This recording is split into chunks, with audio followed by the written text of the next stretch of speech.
Hey, what's going on, everybody? Today we have an absolutely amazing guest. They go by Jake. Now, Jake, I don't want to butcher your name, so you're gonna have to correct me. Is it Jake Fried or Jake Fried? It is Jake Fried, but it's spelled Fried, and I go by either, no matter what. But yeah, Fried is the official pronunciation. Awesome. Well, Jake Fried is with us today, and now, dude, I've seen your work on the TL for a long time. Every time I see your piece, I'm like, yo, this dude is super talented. I don't even know how to really explain the style it is. So we'll get into your style, what you do, how long you've been doing it, and just how long you've kind of been in the space. But to start it off, when did you get started as an artist?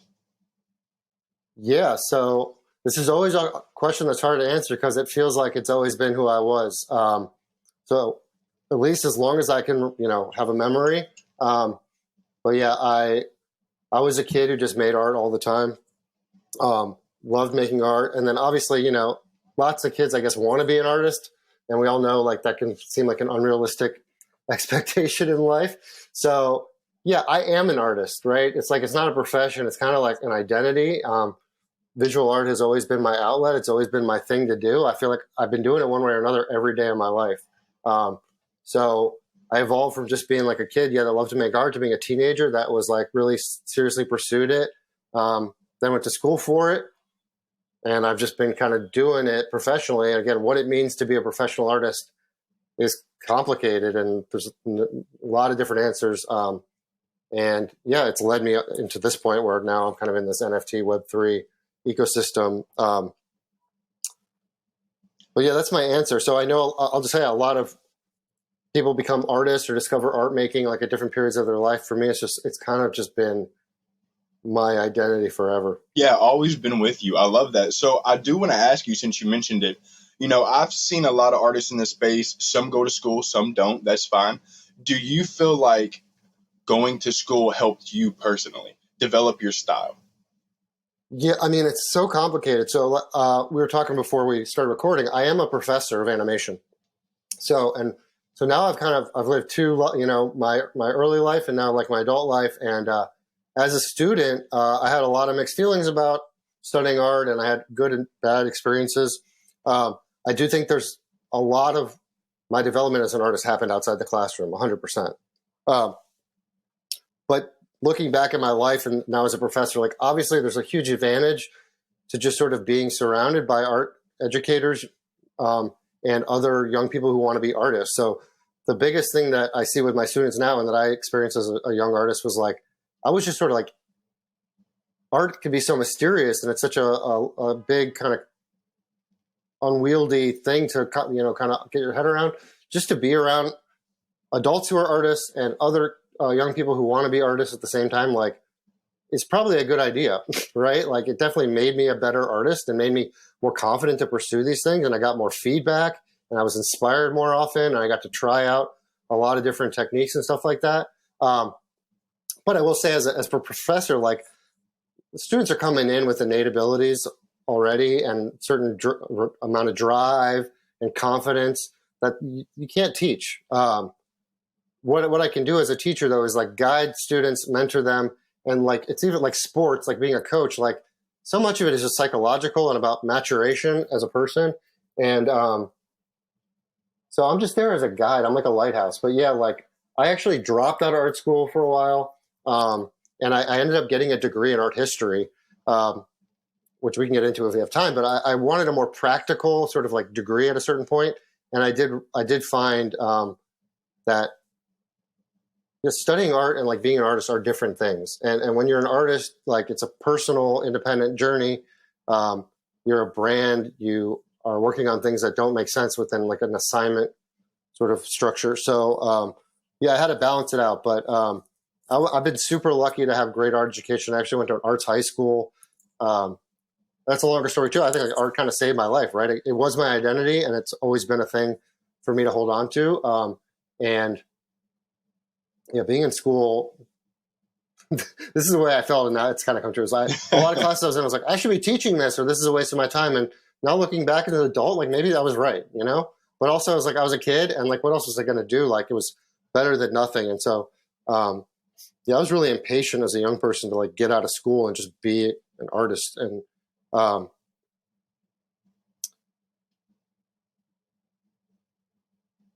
yeah, I mean that's my story. I So like that. I like that now though. I'd say if anyone has the opportunity to go to school, like it's about your peers, it's about the specific faculty.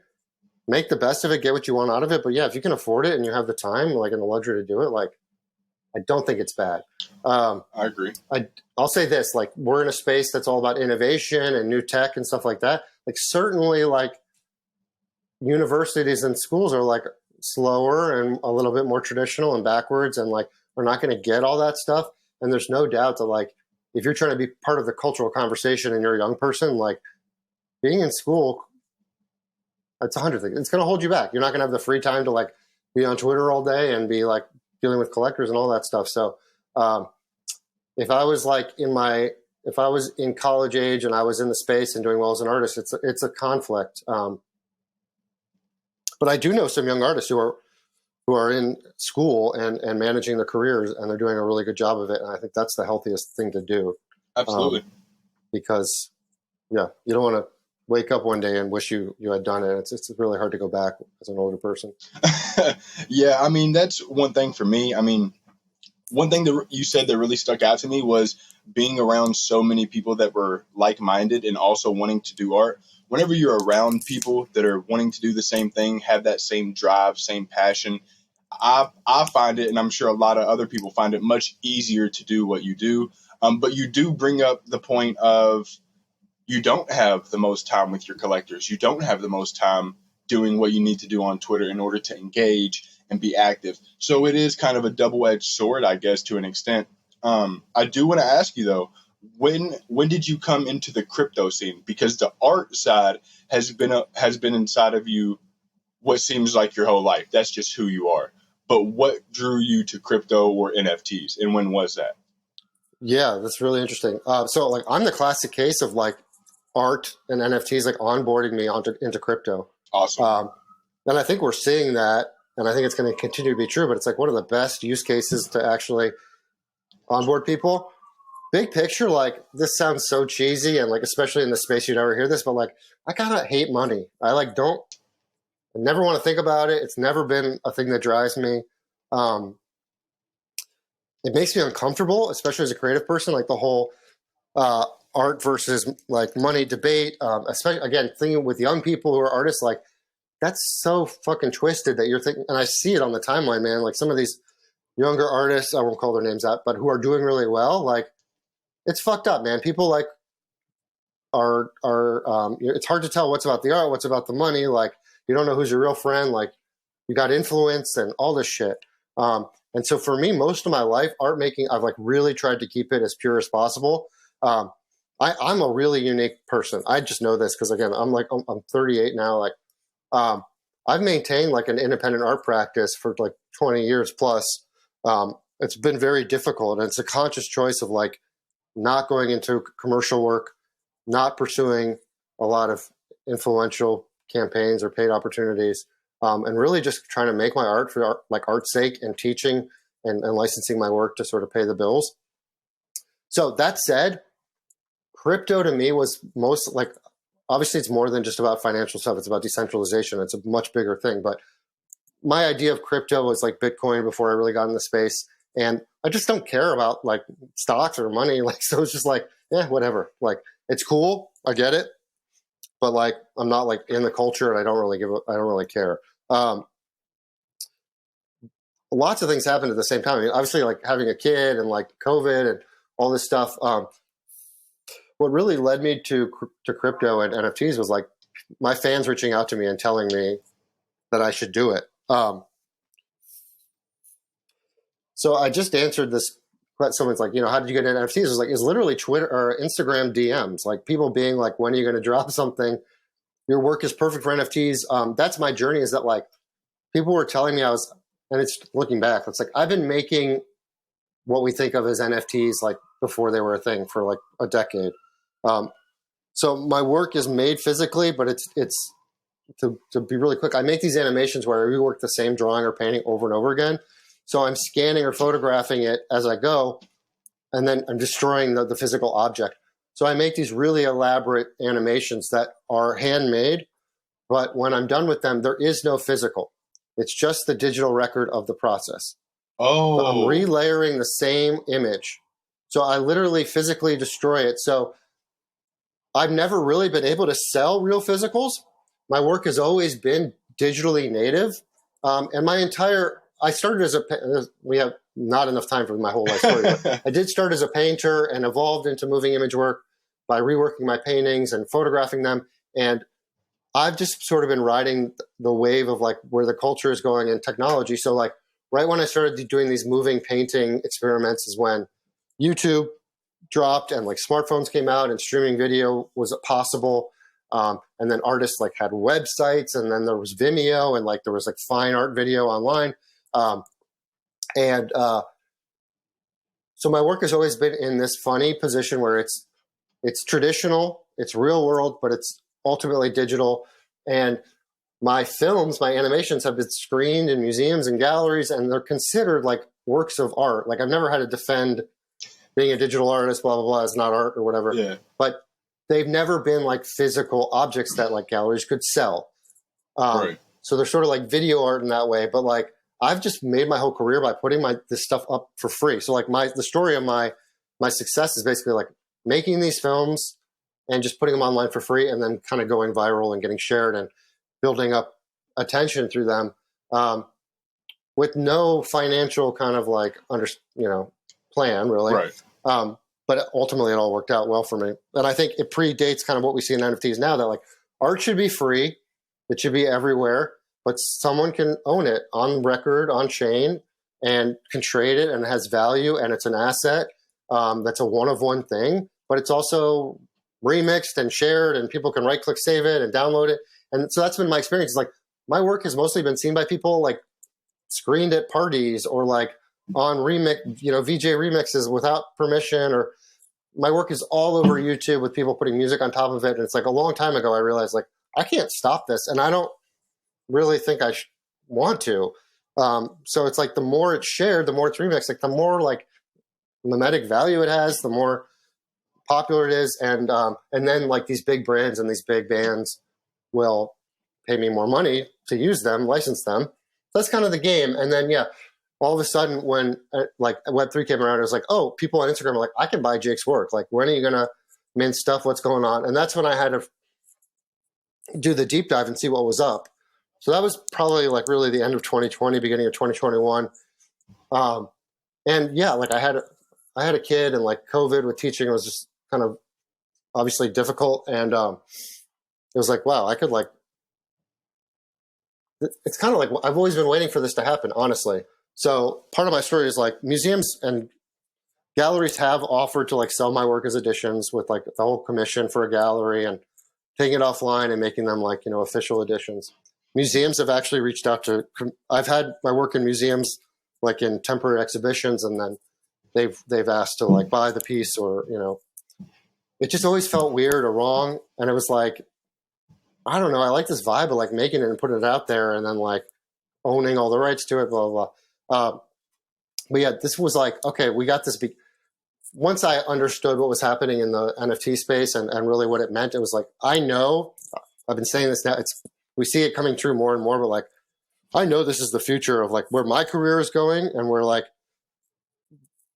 most of culture, but especially like fine art, that like, it's really hard to define what it is, and it needs a context and an art world structure around it. And there's a lot of interested people who want to own it. And like, I have a legacy, and I can't just have my work live on like YouTube servers after I die. Like, there needs to be like a real record of it. So when like, I was like, I can mint my work on chain, have like a provenance, we know the whole royalty debate, but like royalties still, it's not theoretical. Like, I still get people respect royalties when you're like a recognizable name with like real collectors. Like, that still works, right? I don't really need the marketplaces to defend that.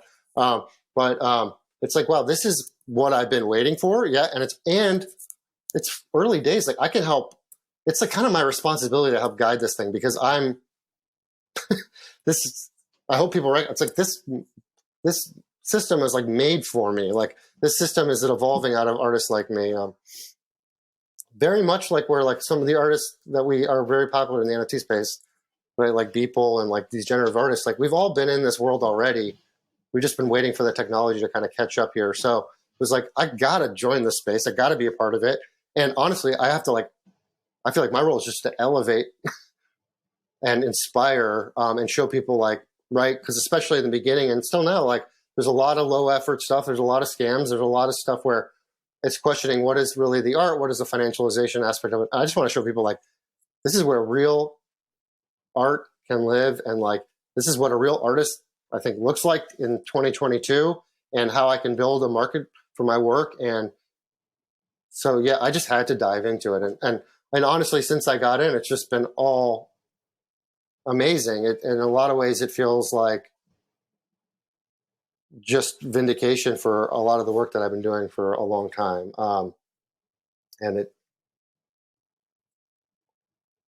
kind of going back to where I started here, bringing money and marketing into my work and having the provenance and collectors and stuff like that's really important to actually like disseminating the art to people, good or bad. Like it gives it value that everyone can recognize and understand. It gives it sort of like a marketplace where it's, because it's an asset that's tradable and people can collect it. It adds a whole nother layer of ownership and identity. And it's important to my work, to developing its value and its historical value and to having it being preserved and understood. And then ultimately, I think the success of an artist and is like their influence on the next generation of artists. And again, as a professor, and I see my influence in the space with young people, like I'm inspiring people to make it work and like, and to make art. And like, that's kind of like more than anything, that's what I'm trying to do here is move people and share this, like what I feel like it's a gift. It should be free ultimately. So even though the space is about collecting and all that stuff, like I'm really secretly just sharing my art with a lot more people. And most of the people in the NFT space don't own my work and won't. So it's like, it's an art dissemination device that's really useful, and it helps allow me to continue to do it financially. So that's awesome. No, I like that, man. There's a couple of things you said. For one, I have to say I love whenever I have people on the podcast that can actually give me some lengthy answers. Shout out to the people in the past that are short, but man, they never give me nothing to work with. I love the substance here. So one thing is, I am absolutely blown away by the fact that your stuff is physical and you layer your stuff. That right there, maybe I didn't do my research and people are listening like, come on, Sniper, you should have known this. But no, that right there is nuts. And that explains why I've never seen you more or less put out the physical pieces. Because like you said, you kind of can't, your stuff goes to the digital. That right there, I think is intriguing as hell. Two, you are a teacher. One thing I love about that is I feel like that's just in you too. Like you're trying to help the others in the space. You're trying to teach them, about art. You're trying to teach them what you know and help others. Like you said, you're not really here for the money. And I know people might think that sounds cliche and stuff, but man, you've been doing this long enough. You've had a lot of success. You're a great artist. You've been a teacher. So, I mean, I 100% believe that. And I've seen you on the timeline. You're not a cocky person. You're a very genuine person. And you're not really even someone who does a lot of talking. You usually post your work and you're more just strictly to the point. I love that about you. This came up in another interview. Like, yeah, I don't know why. I do think it's part of being a teacher, but part of like, I feel like a politician in this space a bit where maybe more than other people, like I'm just fascinated by it. Like as a subculture. And I just find it all really enjoyable. And like you're saying, like it's obviously competitive, right? Yeah. But I have the luxury of like, I already feel like I succeeded. Like I'm not trying to make it. Right. I feel like I already made it kind of thing, which is such a gift as a human being. So, I'm just trying to enjoy it. And like, I have a lot of thoughts about what I think is good and bad and like when I think people are fucking up or not, but it's like, it's not my place. And just like in a classroom when we're having a critique or debate, like there's no right answer. And honestly, I'm just trying to like hear everybody out, and everyone's voice is as valid as others. And this space is going to evolve anyway. Well, and I say this all the time. What I love about the space too is like it might not seem true to people who are just getting into it or feel like they're a smaller, emerging artist, but like there's really nobody in control. Like it is decentralized. Yeah. Like, yeah, there's like whales or whatever, and there's cliques of artists and stuff, but like it is open. And like that's beautiful. Like I really think that's like it's been a bear market, so everyone's cynical, but like I want to be the person to just remind everyone like this is fucking awesome, man. We're all just sharing our work. It's completely free. Anyone can come in here and make connections. You can discover so much great art. The vibes for the most part are super positive. And yeah, so I don't feel the need to like puff my chest or compete with anybody else. I'm honestly just trying to promote what I think is really good.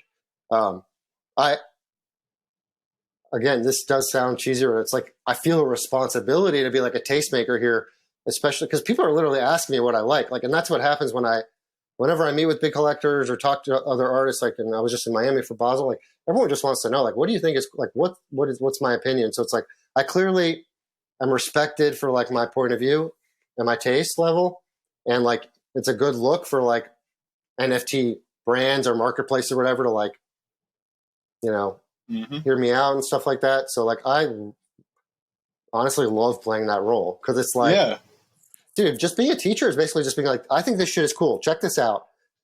Here, like, your work makes me think like maybe you should do this or that. Like, it's just a conversation. There's no right answers.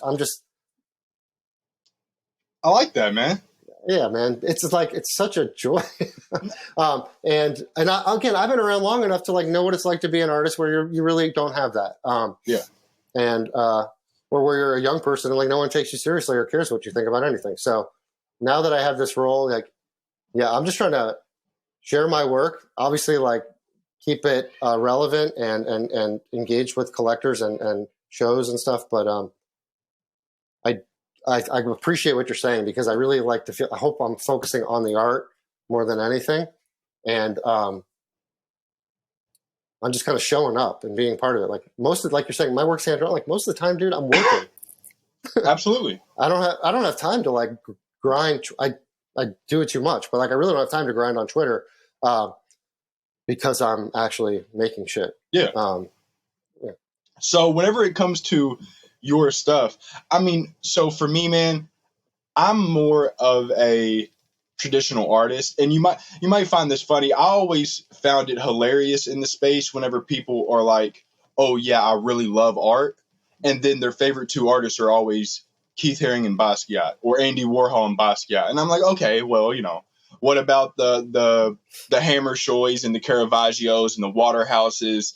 And so that's interesting to me. And shout out to the people that do genuinely love Basquiat, Warhol, Keith Haring. I have several Keith Haring tattoos, huge fan. But I say that to say there's a lot out there, a lot of history, Edward Hopper, a lot of great, great artists beyond the mainstream that we see. So for me, I love that the history and stuff, and we'll speak on that in a second. But I find it very interesting that whenever you go to these places, people are asking your input, but I really like that because I'm a person who feels someone of your nature who has been through all of this history. You've been to school, you're the teacher now. You have taken the legit art history classes. You've been there, you've done that. So I would like to think you have a great eye for artwork. You know what's out there. You know what to look for. You understand color theory, composition. You understand all of that. So I understand why people would ask you, and it's intriguing to know that they are asking, hey, Jake, what do you like? Like, what are you seeing? And I would love to ask you maybe what's one or two artists that you do like or that you do like in this space. You don't have to share if you don't like. But let me go ahead. You're making me think about a lot of things. First Go of all, ahead. So like I said, I actually ended up going to school for art history, and before I was a professor, I was a museum educator. So I worked at the Museum of Fine Arts in Boston for a decade. Wow. And again, one thing you just get out of that, because it's an encyclopedic museum, is like you're surrounded by art from the last like 4,000 or 5,000 years of human history. Mm-hmm. You realize like what a narrow little tiny place and time we are. you realize how much art is affected by the social context that the people are living in, and it has a specific nature to it. And that art, it's not just like my personal expression. It's like I'm a product of living in the United States in 2022, and like it just focuses your mind on thinking like big picture and like where you fit into that. And so I've always thought of my work in sort of like at least the last 100 years, the last like 300, 400 years. Whereas, yeah, I think most artists just kind of think a lot about the last 20 years. And that's why we keep coming back to these same people. And it's really short-sighted. And this is true this is just true about human beings, right? Like most people are listening to music that's made in the last 20 years. They're watching TV shows and movies in the last 20 years. They're reading books for the last 20 years. Their knowledge of world history is the last 20 years. Like, I kind of think that's always the way it's been. So it does take like a certain kind of mind click to think like bigger. There's a lot of, we can get into it too, man. Like my Jewish background and just kind of that history, like makes you think it's just so these like, you think these big generational things. I don't know, man, I'm celebrating Hanukkah right now. It's like this 2,000-year-old like myth, like story. It's like when you're in communion with like these really like big periods of time and you really feel that as an artist, like it does inform sort of like, I'm always interested in like what's really represents now. And yeah, it's not what happened 20 years ago. And that's like the wrong way to look as an artist. You should be inspired by a lot more stuff. I'll say this, what I love about the fact that this is a marketplace and it's about money in a lot of regards is that when people ask me, what do you think is cool? They're not just like, what should I go check out? But like, what does Jake think is like in 10 years going to be like, noteworthy? Or it does remind me of kind of like, music snobs that are like trying to pick up like the, what's cool before it's cool thing. Like who's the new indie band that no one's listening to yet? And that's kind of what the space is about with art. And that's cool, right? It is dangerous though. I mean, there's so much hype. Like you could literally hype an artist from nothing to the top of this space in a week. Scary. I could, with the right amount of certain people, including myself. Mm-hmm. So part of me is like you were saying before, like kind of hands off a bit. As far as collecting, I'll just say, because I've done well enough that I've collected quite a bit. That's the way I'm collecting, man. I'm thinking about what do I think is like super. I mean, that's what I'll say to anybody. It's like, look at my collection, Jake Fried Vault. Like, yeah, some of them are popular names, and I think they're popular for the right reason. Some are up and coming, but like, I'm looking for really unique voices more than this is timeless stuff, not NFTs, but like it's about really original voices that I feel are being like really authentic and pure, and like are making work that's challenging. So generally, what I'm looking for these days, and what really excites me, and like when I mentor graduate students, like where I'm looking for like what I think is like, because right, as a teacher, you're sort of like feeding off of your students too, right? I get to go work with 18 to 22-year-olds on a weekly basis, and like, there's something useful about that because they're way more tapped in to like what's going on and like sort of the zeitgeist. And I love, obviously, like as a contemporary experimental artist, like I'm sort of chasing innovation and new things. And like whenever like a rapper is doing something different, it's like, okay, and it's usually younger people, right? Yep. And so, yeah, that's what I'm looking for. And I just, as an art historian, I recognize that the stuff that's really popular in the current period is not always like what's, kind of celebrated long term. Typically isn't exactly. Not, I mean, there is, but also that like art is a business, and like, yeah, like I mean, Keith Haring, it's like in Basquiat, let's just go there, man. Like dying young is like in a lot of ways like a useful for collectors to define a narrative around you. Yes. And to limit your supply and to like, right. So like, I know people generally like their work, and I'm not denying their influence. It's amazing. But like, a lot of it is kind of like what we see in the space. It's marketing and narrative, and it's rock and roll, and it's not about the art. And that's totally fair. That's the context. There's artists I love in the space whose art I don't love, but I understand why they're popular. Because of that, it's a whole brand. And And then we see now, which is wonderful, and we're going to see this going forward forever, like, rehistoricizing. It's like, wow, a lot of amazing women and queer artists and artists from just like third world countries in the 20th century were completely overlooked, or folk artists or outsider artists. And honestly, I was born in the Midwest and grew up there. Like, a lot of my favorite art is not blue chip contemporary art. It's folk art, American folk art, and a lot of, like, honestly, like medieval stuff that doesn't seem like it would be super relevant to people these days. Just certain aesthetics like that just like kind of spoke to me and feel timeless. And my work, so this comes back to the kind of work I make. My work specifically, I'm trying to make stuff that feels timeless or feels like,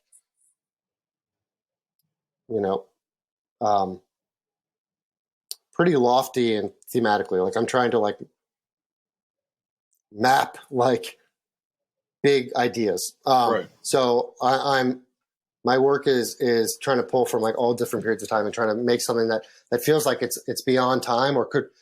I always like this, like, I'm trying to make work that feels, and like you're saying, it still blows people's minds. Like, I hope it continues to keep that quality into the future. It seems to be doing that quite well, but like, I always want my work to feel sort of like it's before its time, or like out of time, or everyone says, like, because it's handmade and it's digital, it's like, it's got this weird, it feels really old and it feels really futuristic. Yes. And that's why I think my work is going to last in a way that a lot of work tends to date itself. Going back to what I was now I'm all over the place, but just saying, like, the most expensive artists of my lifetime are like Damien Hirst and Jeff Koons.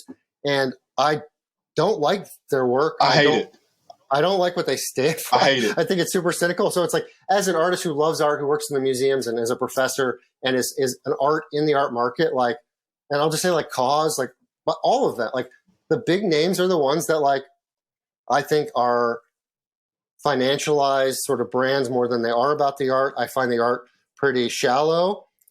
I think it's spectacle over substance, and that's why they're popular, and that's why they're mainstream. Absolutely.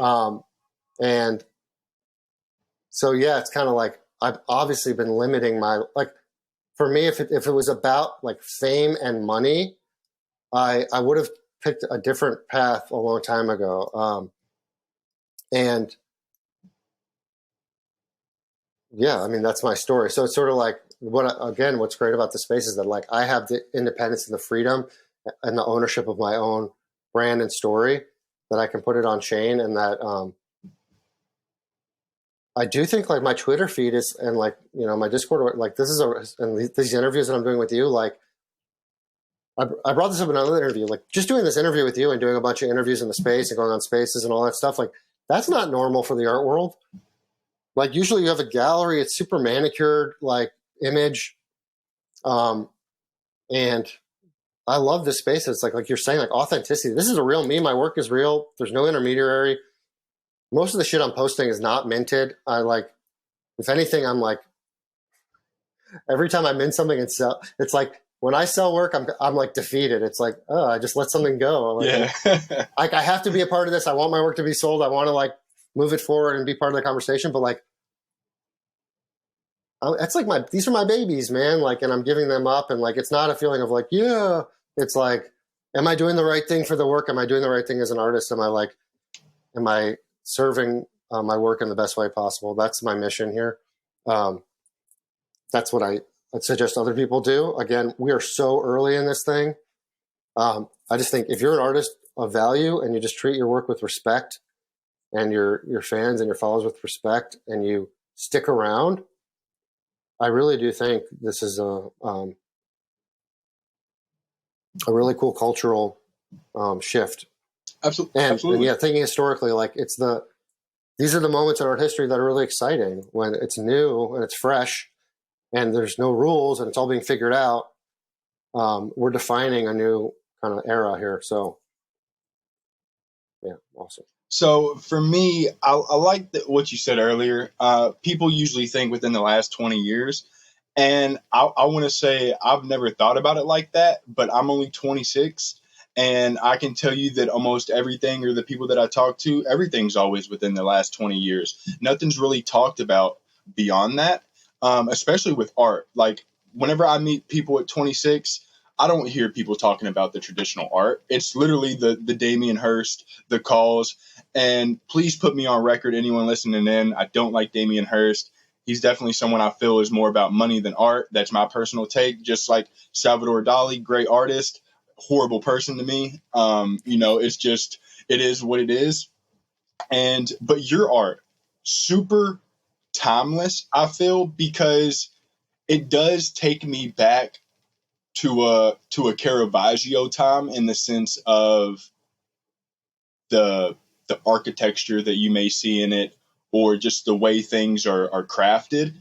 But you have the digital aspect, which is obviously today's age, and it's kind of a mix of both, but it's not something that can be easily duplicated. Like my problem that I often find, I'm much more of I can't create what I like to collect. I love to collect people like yourself. I obviously cannot create that. I'm more of a Frank Stella, uh, Carl Andre minimalist, color shapes guy. That's me. I live there. I've accepted it. But whenever it comes to your art, man, I genuinely feel like it's something that'll live for a long time, or at least I hope so, man. Because I feel like you're a super talented artist. That's so kind, man. It's funny you said that, because I honestly started out as an artist, like wanting to be a Frank Stella, one of my heroes, and kind of a minimalist. This might sound, so getting into the art talk, like seeing my work, it's very maximalist. It's just an insane amount of detail. It's like a overstimulated mind, and so much of my early life as an artist was like trying to repress that and fight it. And that so much of modernism and like is about reduction of form, like breaking things down to their essentials. And there's something so pure and beautiful about that. And I really want to be an artist like that. Yeah. And I'm attracted to art like that. But really my breakthrough as an artist was realizing, like, that's not who I am, man. I am like the running mind person. I am the obsessive drawer. I am the get lost in the esoteric. And a big part of my artistic journey is just sort of embracing my true expression. So yeah, talking to young people, and like you're saying yourself, like you don't really like decide who you are as an artist. Like you actually, you find it in yourself. And when you're really doing it, it's uncomfortable and you question your own identity. It's like, I mean, that's powerful stuff. I think this is like spiritual, like absolutely human stuff here. Like you have to rid yourself of who you want to be or who you think you are, and actually discover who you actually are. And that's like ripping the mask off. That's like exposing yourself. It's very vulnerable. That's what art making is for me every day, is like the only reason my art is ever good, and when it is good, is when I'm like in that place of, I'm not in full control here. I'm really letting it be what it wants to be. I'm discovering something here. It's communicating through me. And it's this letting go of my sense of self, or like and it's like, it does feel like I'm discovering something deeper than myself. And it generally just feels like a discovery rather than an invention. And that's where I want my art to come from. And I think that is just kind of timeless. I think what I'm doing, like I've always stuck to, like, it's just mostly drawing. It's like, what could be more like low tech than that? Is just like, just mark making. It's a kind of this, how can that ever go, like, date itself basically? But yeah, embracing the format of like our current era, where I can make it move and bring that magic to you through the computer, through the screen. It's hard to know what dates itself in the current period you are, but like, yeah, I find it very fascinating as a historian. Like, it's very clear with, let's just say, comedy, right? Like, it's so hard for comedy to be funny like 30 years later. Like, it's almost impossible. Yeah. But the shit that is timeless, like, is Shakespeare, like Mark Twain, like there is comedy that is like, like there's a certain wit that just seems to, like, and that's what I'm looking for in my visual language too, is like, what kind of compositions, what kind of imagery or what kind of like human expression just like will always be there. This is a great, I like that my work raises these conversations, but like, what's the role of craft anymore? What's the value of the handmade? I mean, that's why if I was going to talk a lot in the space and brag, it wouldn't be like my work's better because of this or blah, blah, blah. But it's like my work is certainly in conversation with these debates about like, does value come from effort? Does value come from the craftsmanship? Does value and like, what is AI's role in art making? And like, what does it mean to be an artist in this era with AI? Like, it's like, well, my work is handmade. It's kind of like you're saying, it's not clear when you see it, but you know there's something there that it's like, this is not like AI can't do this, or like this isn't a software, right? Like it's like, whoa, this is like just like straight from the hand and the mind of some person. I hope that I'm pretty confident that's always going to be the case. I like it's going like I'm saying, like I think great poetry or comedy, like that there's some true essence to it that just like, it was 2,000 years ago. Like this is still like, I still feel the pain of this dude. Like I still feel maybe the language has shifted, but like, this is what it means to be a human. Like there's like, this is me now. Like, right. That's what, like your great philosophy. It's like, fuck man, Aristotle, like, yeah, after all this time, it's still so on point.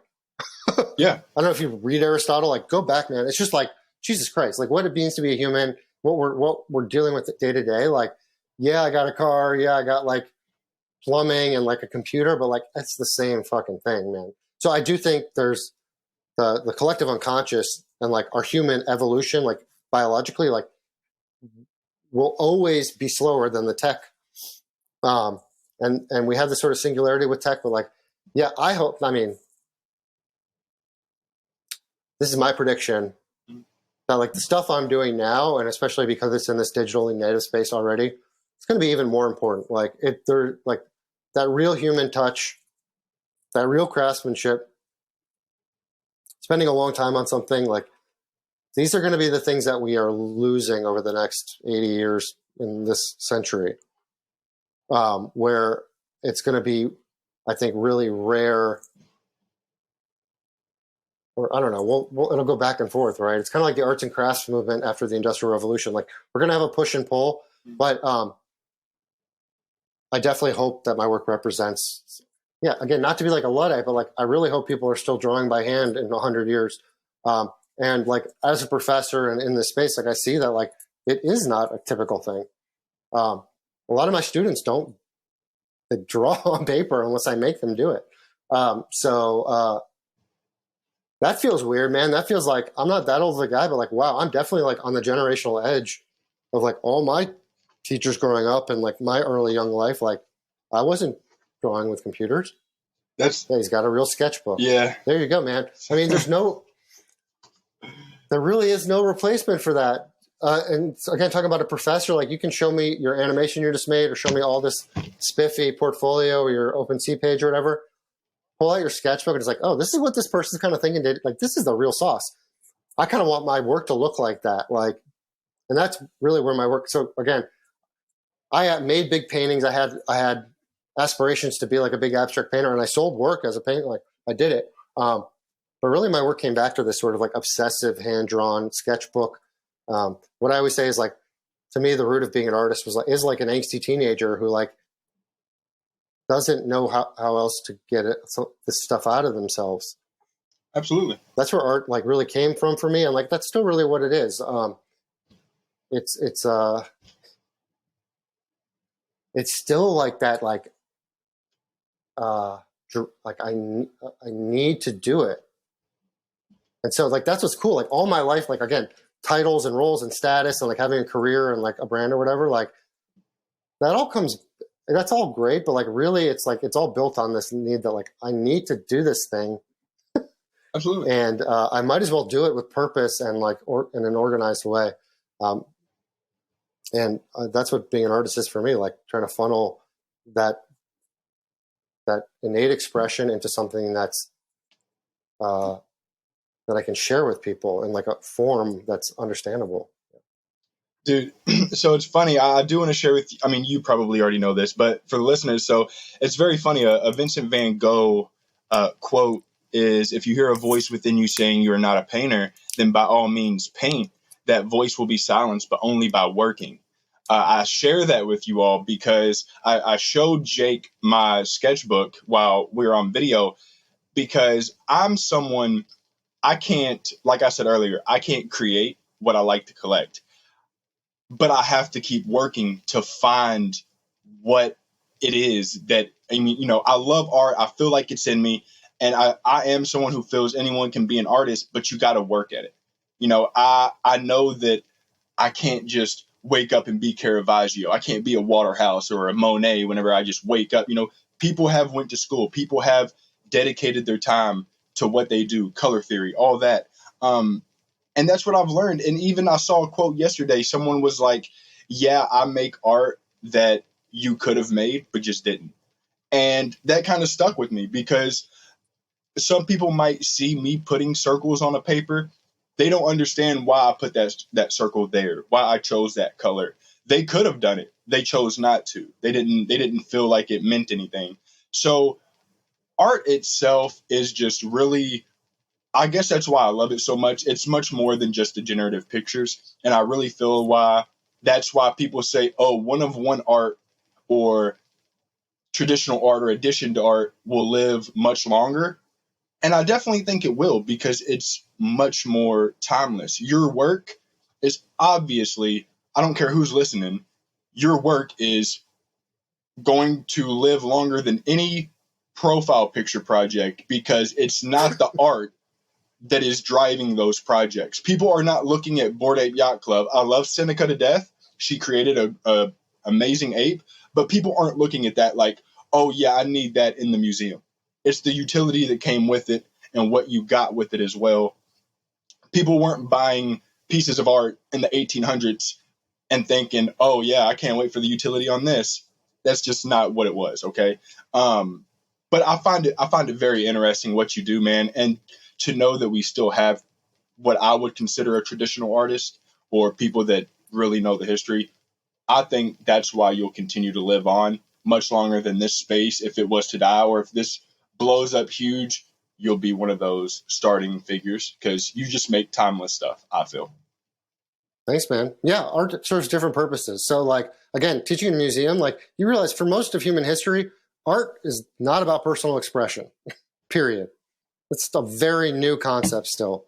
And we might not value that as much, right? I mean, like, you can just imagine if we're in a period of like kind of liberal democracies, but like if we go back to a more totalitarian kind of like structure, like freedom of expression is a big no-no and is not going to be celebrated and will be repressed, and that work won't be valued, right? And like, again, most like work from the ancient world is not signed by individual artists. The individual artist didn't matter as much.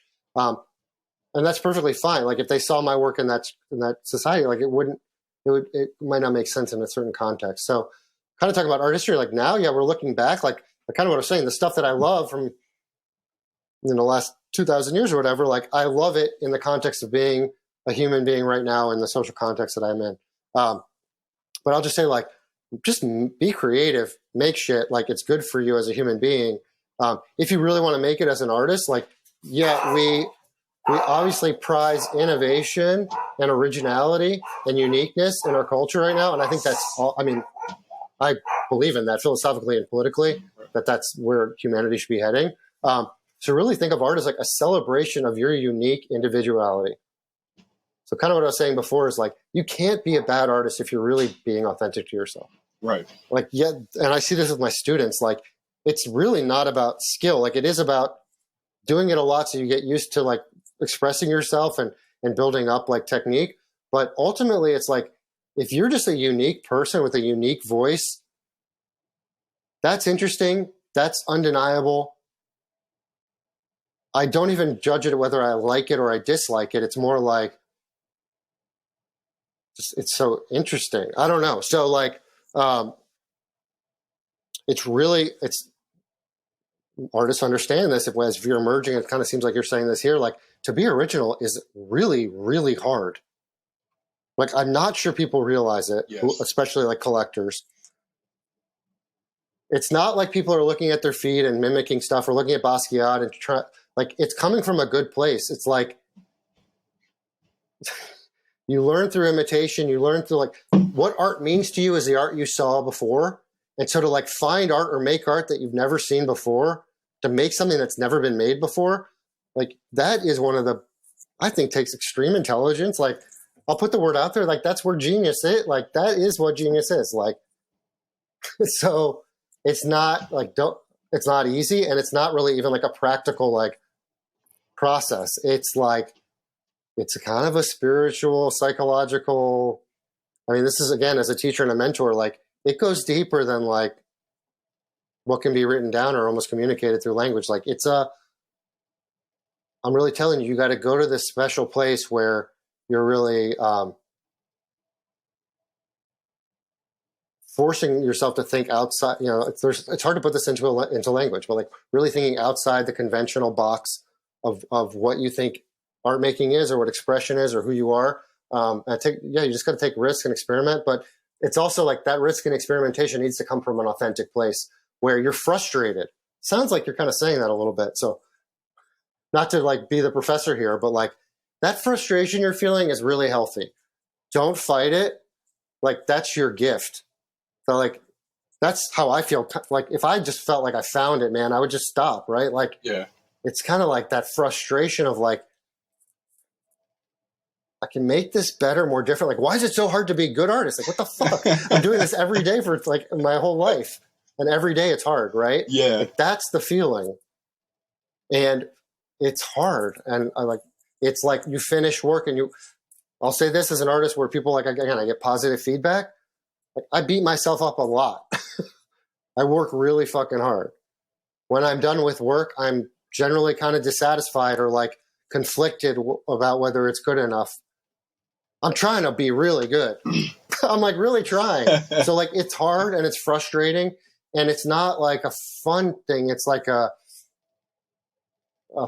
mission, like you know what I mean? Like it's a battle. I'm wrestling with this thing and I'm trying to control the beast. So I'll just say this, if you're a younger artist and you're listening to me and like you're a real artist, I think you get what I'm saying.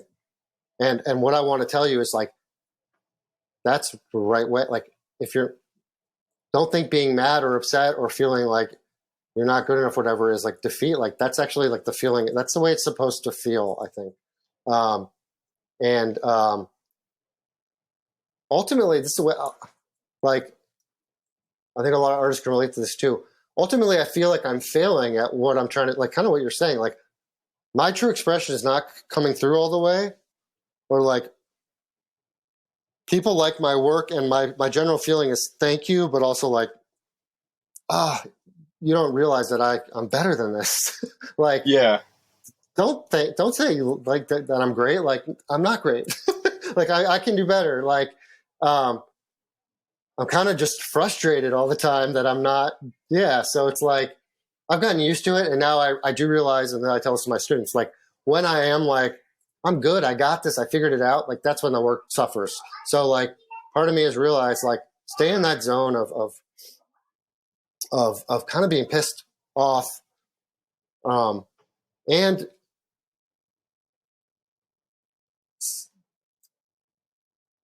this, like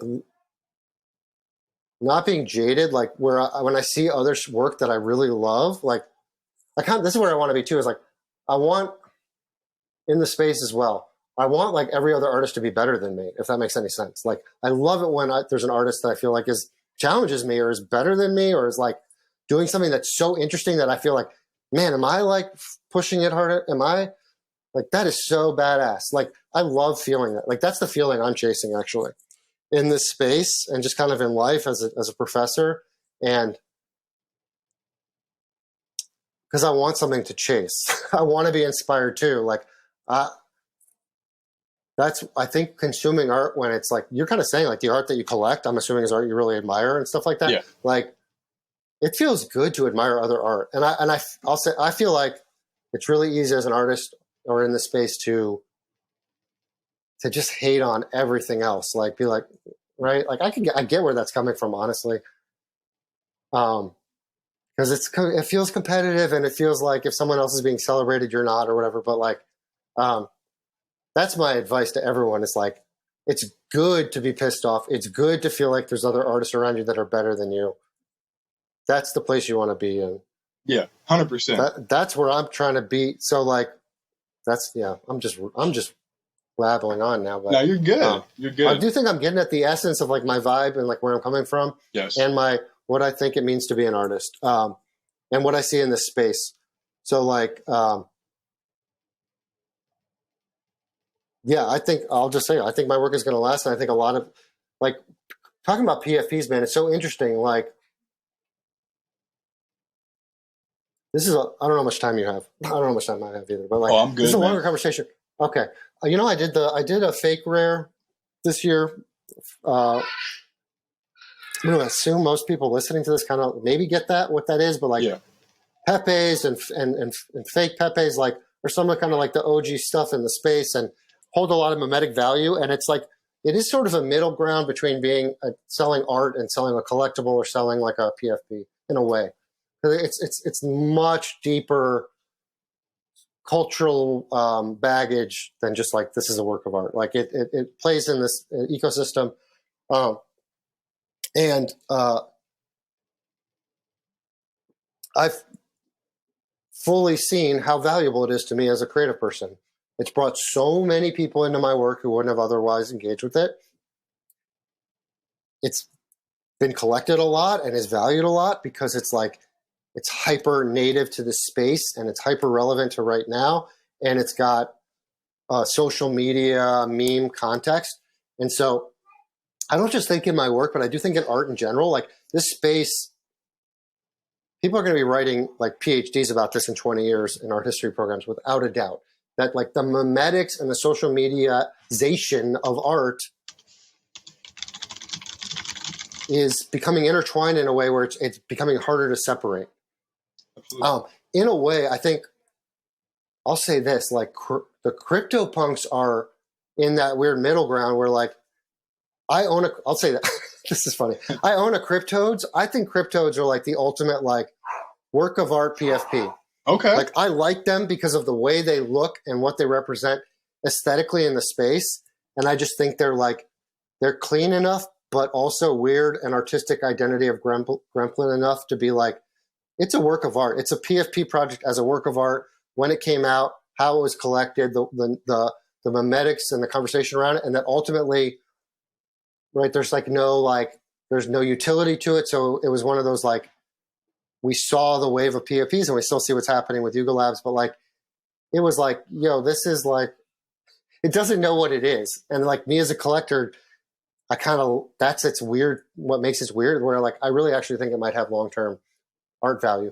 And I think CryptoPunks could in that same way where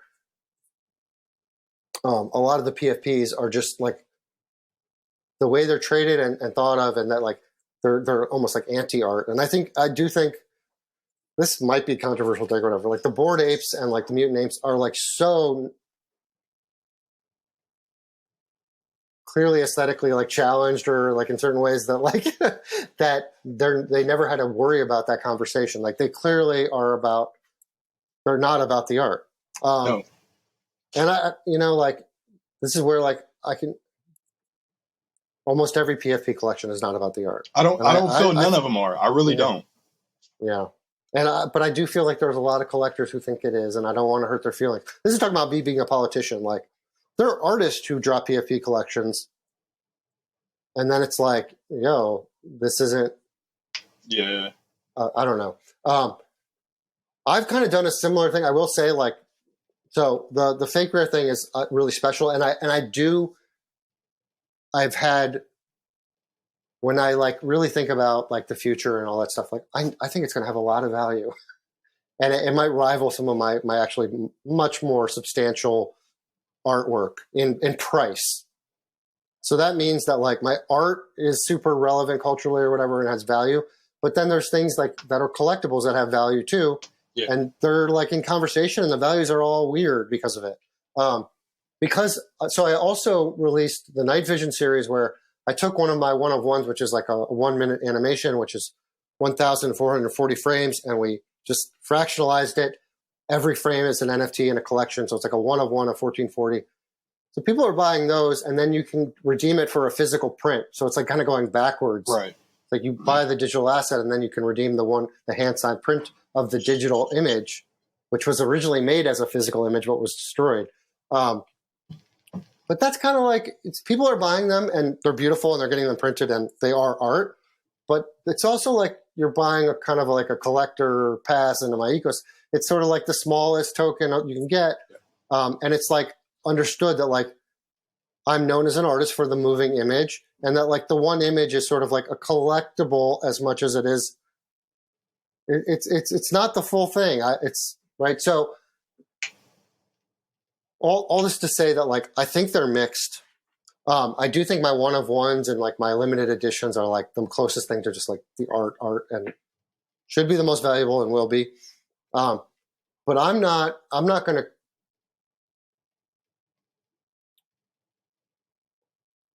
Part of it just feels like sort of a conceited like snobbery thing to be like, if I put my work as like on a shoe, or it's sold as a, like, I'll be honest here, I'll say this, like I'm actually into this. Like my work is gonna, like these night visions, some of them are going to be used as like sort of like rare traits as backgrounds in like a PFP project.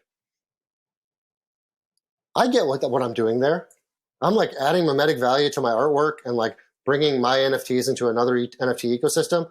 But I'm not pretending that like those PFPs are like better or more, I don't know. It's like, you know what I mean? Like, I think it's just cool to be a part of the conversation, honestly. You're not thinking that your art being on the background, you're like, oh, yeah, now I'm adding value to their stuff. It's like, hey, I'm just being included, and I'm just working alongside another artist. Or that it devalues my art, that like my art is PFP backgrounds. It's right. Like, no.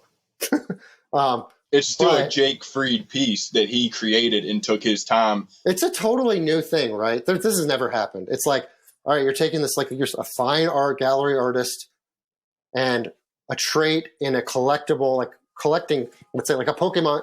It's like bringing it into a Pokemon card. It's like, yeah, fine art mixed with like a card collectible series.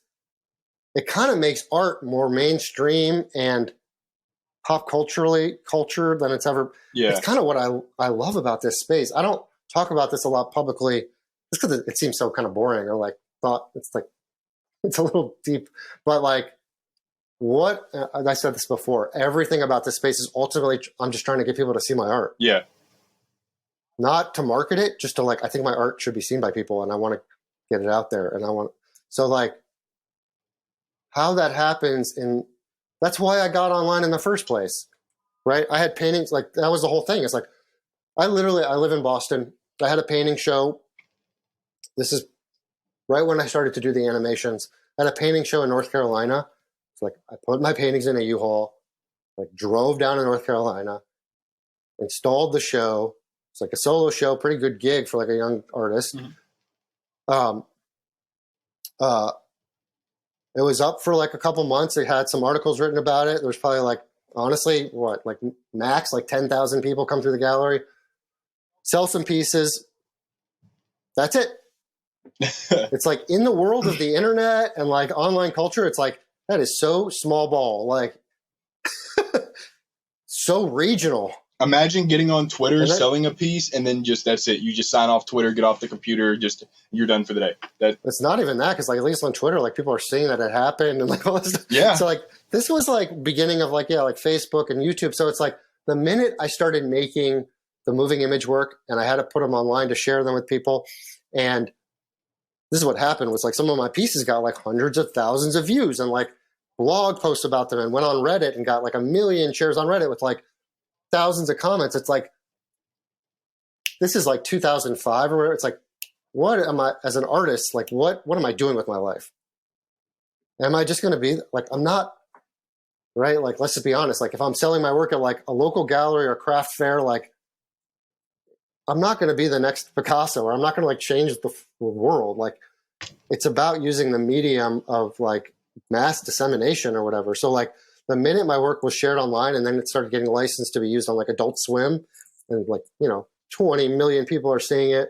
It's like, all right, I want to be a fine artist, but like when it's on TV, 20 million people see my work. Like, you're on Adult Swim? So, yeah, I've been on Adult Swim. I've done commissions for them and shit.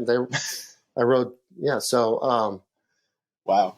That's how most people saw my work. And now it's most people saw my work online. And I know, like, in 5 years, most people will have seen my work as an NFT, because this is, right, like, my work now has, we don't need to get into it, but, like, let's get back into it. Yeah, we can. This is where the sales matter. My last one of one sold for 72.5 Ethereum on Super Rare. Jake, that's crazy, bro. Yeah, right? Because... And those listening in, Jake is, I mean, I don't know how many people have heard Jake. This is coming from no place of bragging or boasting. Most genuine guy I've probably had on this podcast, one of the many. And I think it's very important about transparency, and that artists talk and can feel comfortable sharing what they sold it for, sharing what they do, how they make it. So I just want people to know that listening in. By no means is that a brag or boast. I'm very, very, very proud of you. Not that you need that. That you were able to make that. So yeah, let's talk about that. Yeah, just to say, like, think about my work. This is kind of the metrics, right? Like, it started with views and likes. Everyone knows this story, Web 2 to Web 3. Yeah. Your work can have 1 million views on Instagram, and that's dope. And people realize, wow, this guy's popular and it's got something going on. And I can, behind the scenes, get commissions and license it and stuff. But yeah, you never talk about money. I'm not going to go on Instagram and be like, I just licensed my film for $10,000 to this musician. But, like, yo, God, I mean, that's what your artists you follow on Instagram are doing, right? Yeah. That's how they're making a living. But all of a sudden in this space, it's completely decentralized and public.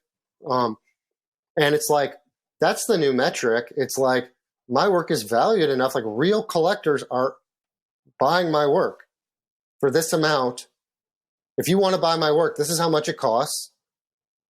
If you bought my work early, you bought it for this, you resold it for that. Like, people see that, and that's the new, like, metric and currency. And I know in the next we're still so early, but in the next 5 to 10 years, people are going to be like, this dude was selling one of ones on Super Rare, one of the highest, selling artists then. Like, I'm not stupid. I know what that means, like, narratively, and that's, like, yeah, that's the game, dude. Like, and so I've been, it's like, to get really good collectors, to get the work really taken seriously, to build that value. And then what's going to happen, right, is, like, the entire culture is going to come here because they're going to have to. Mm-hmm. It's going to be the same thing again. I mean, that's what's, yeah. So, and, retro, I mean, we're already saying that. This is a longer story, but, like, the artists that are doing well in the space, like me, like, did do commissions, had jobs as professors, right? Like, I've cut back on that. And because we have this revenue stream where we're actually, like, selling our work to real collectors, what that's going to mean for, like, the culture where, like, corporations, universities, websites, like content websites and stuff, and streaming services, like, they kind of have to come to us and, like, pay up in a way they haven't before, and, like, all that shit that we've been fighting for, right? The whole idea, kind of what we started this conversation, growing up, being an artist was like a joke. Like, you are not an artist. Absolutely. I think they said this to me literally in school. They're like, there's only, like, 10 people alive in the United States who are full-time fine artists who are actually, like, paying their bill. Like, yeah, there's some truth to that. Like, you kind of, like, needed to be a living artist who is represented by a gallery in Soho, right? Like, now, like, you don't need that. And, like, literally, this might be the only time ever, like, hopefully it stays this way, where, like, there's enough interest and there's a community and there's a culture that's growing here. And, I mean, you're seeing it with, like, let's just say Xcopy or some artists like that. Like, there's enough history in the space now to see, like, artists just, like, their value just skyrocket. That, like, you should pay attention in the space if you're, like, a serious art collector or a serious artist. Like, you better, So, so I don't know if that answers the question, but it's sort of like, my art now lives in this NFT space. I'm aware of numbers. I'm aware of the memetics. I'm aware of community-based, the power of communities, mm-hmm. and that I'm not just getting collectors and selling work. I'm actually, the selling the work is the after effect of, like, building a community. Absolutely. And building a brand and all that stuff. So, yeah, I think everyone should be super excited. Dude, This is my message going into the new year, like whatever, it's been a bear market, blah, blah, blah. Ooh, let's go back to PFPs versus art. When I got in the space, and most of the time in the space, like PFPs have been the whole conversation. Like people were really sleeping on some of us for a while. literally. And my thought was always like, yeah, this is like super fad shit.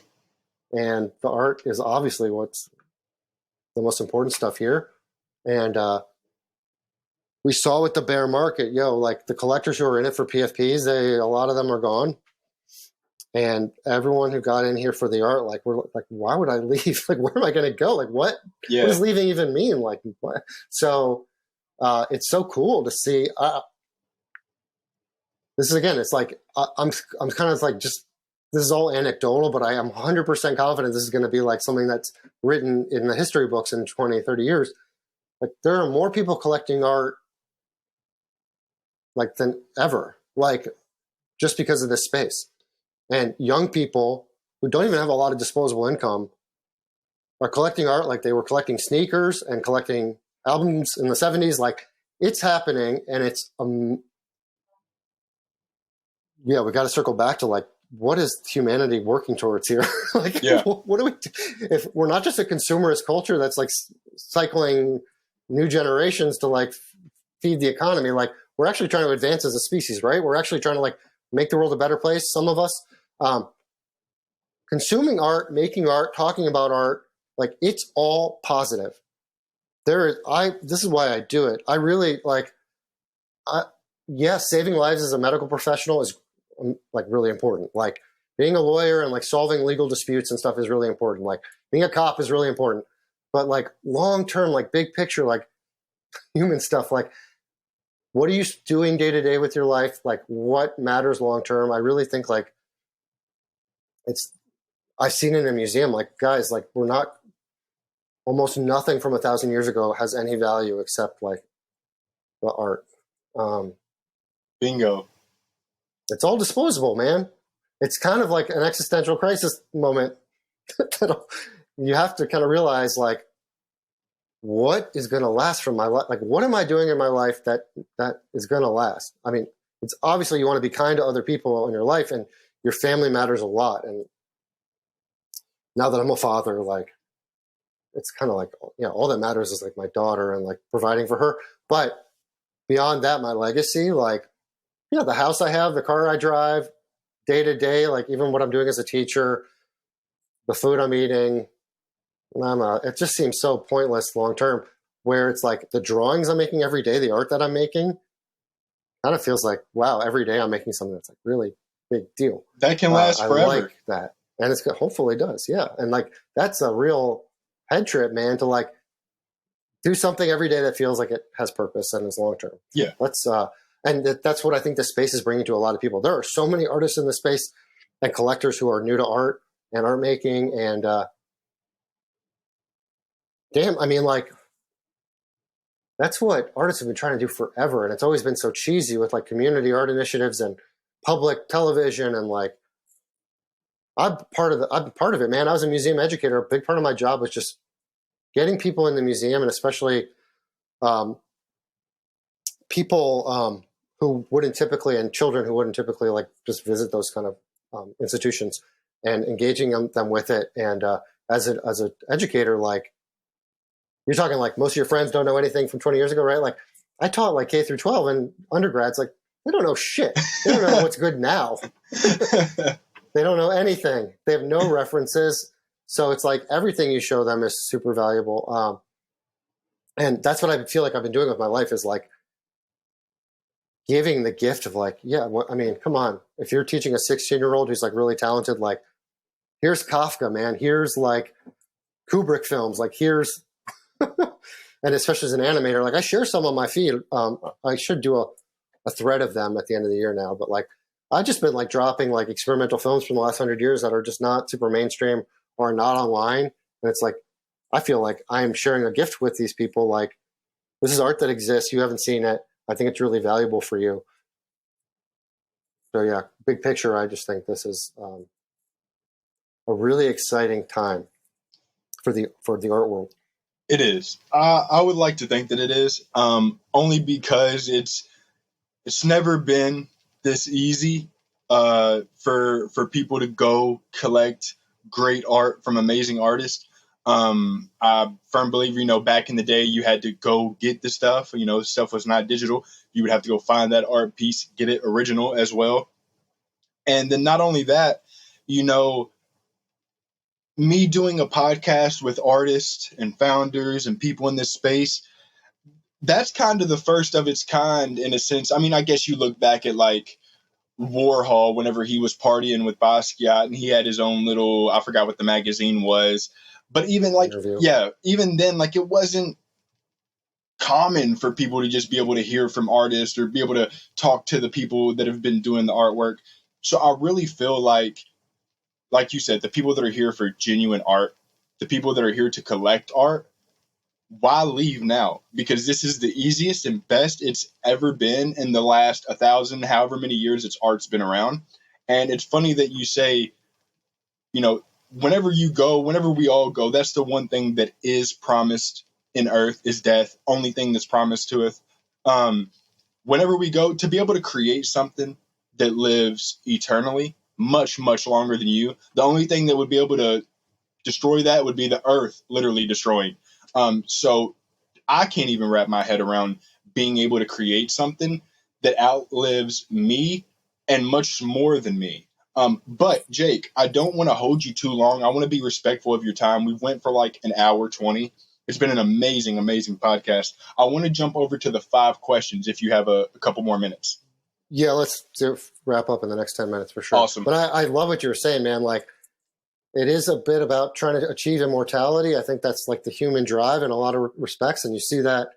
It's kind of what I teach my students. When you look at ancient Egyptian art, it's like they were preparing for the afterlife in a very serious way. Yes. With all this stuff. And like, we're looking at it and talking about it now, 5,000 years later. In certain respect, they achieved what they were going for. Maybe not in like kind of the spiritual transcend, or maybe they did, who knows, but like they left a physical record behind. And yeah, that's a big part of what I'm trying to do is like, I just fear of death and fear of like having a meaningless life. Like I'm trying to make something that lasts and pass it forward. All right. 5 questions. Go for Boom. Let's go. Okay. Number 1, what is your goal in 2023? That's a great question.